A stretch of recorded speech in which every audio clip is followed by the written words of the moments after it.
So, here we have an interesting confrontation. Mark, in his gospel, puts this passage at the very center of his gospel. So everything leads up to this point, and everything from this point will be about Jesus being the Messiah. Okay, so obviously it's a literary style, and everything has worked up to this moment, right, to ask this question. But as I've been saying last night and Thursday, I'll say it again because obviously it's an important part of the story. Caesarea Philippi is two Latin words meaning Caesar Philip. Okay? So here we have a city dedicated to the Caesar. Right? So it's the Roman Caesar. Now, who was it built by? It was built by Herod, the Jewish king. Right? So you see already the mess. All right? The Jews are oppressed by the Romans. But Herod is considered the king of the Jews because the Romans have appointed him so. Herod, as payback, builds this great big city. And it's a Rome in miniature. When you go there, you don't really see everything. You see the outlines of some stuff. But it's a Roman city in the middle of Palestine. Okay? And it has a smaller, but it has one, a Colosseum. And it has the circus. You know, the circus is kind of that oblong place where they would have done races and all kinds of other chariot things. Okay? So it has those buildings.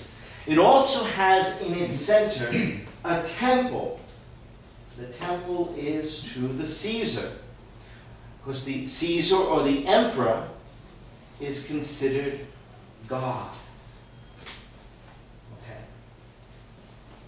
He is considered as important as the sun, S-U-N. It's very important. So the emperor or the Caesar is the sun god on earth. Following us? Whose feast day was December 25th. So do you see when Christians baptized December 25th, they made it the feast of the Son of God, Jesus. Okay, so that's really an important thing, right? Also, the Caesar is known as the Prince of Peace. So when we read the infancy narratives in Matthew and Luke, what do you really begin to realize? Is that this is not so much a story about baby Jesus as it is a story about the confrontation between the Jews' awareness of God's presence and the Roman Empire. It's a complete attack. All right? To call that infant in a manger the Prince of Peace, when very clearly everybody knew who the Prince of Peace was. Right? Very powerful statement. Okay? So all of a sudden, you see the conflict. Jesus walks there with the disciples, and they have this conversation. Who do people say that I am? And they tell him what they have heard. Some people say you are a prophet. Some people say you are Elijah. All right? And remember Elijah and Moses and Enoch did not die, and there was no graves for them. So there was always the hint, the possibility that they would come back. But also in Orthodox Judaism, and Judaism of that day, was the possibility of reincarnation. So this could be John the Baptist come back from the dead. Okay, so these are the things they're sharing. They're walking into that imperial city. And Jesus says to them, and who do you say that I am? All right, now it gets down to, what do you think? All right? It's okay to tell us the gossip of what everybody else is thinking. But now what is it the truth? What do you have in mind? All right? And I always imagine this moment as like one of those moments in, you're having a test in class and something, and there's total silence. There's this silence, and nobody knows exactly what to say. And of course, who would speak up but Peter, because Peter didn't like the silence. He was impetuous, and he had to get it out, and he said, "You're the Christ. You're the Messiah." All right? Messiah is the Jewish word. Christ is the Greek word. Anointed one is the English phrase. Okay? So you're the Christ. You're the Messiah. Jesus immediately says, don't tell anyone. Well, the Messiah in the tradition was to do what? Was to be the King of the Jews. If you're in the imperial city, Caesarea Philippi, and you're saying this workman from Nazareth is the King of the Jews, and he was not appointed by Rome, what will happen to him? He'll be crucified. So it makes a lot of sense that Jesus says, don't tell anyone. Let's keep this quiet for a while.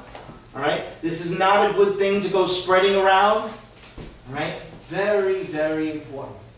Okay? Because it's what? It's treason. To say that Jesus is the Messiah is treason to the Roman government. All right? He will be killed for it. Okay? Remember what it says as the charges against him by Pontius Pilate on the cross. Jesus the Nazarene, King of the Jews. He was killed for treason. He was killed for going against the government. Okay? And this confrontation with Roman imperial power is what keeps going on throughout the Gospels. All right? So you kind of have to look at that. So he says that. Now, what was the expectation of the people? It would be our expectation. All right? If we look at a major general in the United States Army, would we expect that person to be weak and hurt or held captive? Never. Right? That's not what we would expect. Nor would they have expected that of the Messiah. All right? So the Messiah was to come with armies, chariots, swords, and conquer once and for all the Romans. So that Palestine would be for the Jews alone. Okay? All right. That's what they expected. That was the mindset. There was not any other mindset. That's what you're expecting. All right? You're expecting a good political leader.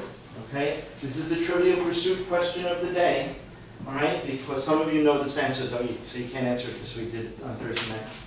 Who in the Old Testament, in the book of the prophet Isaiah, is seen as the Messiah, and he's not even a Jew, but he was a political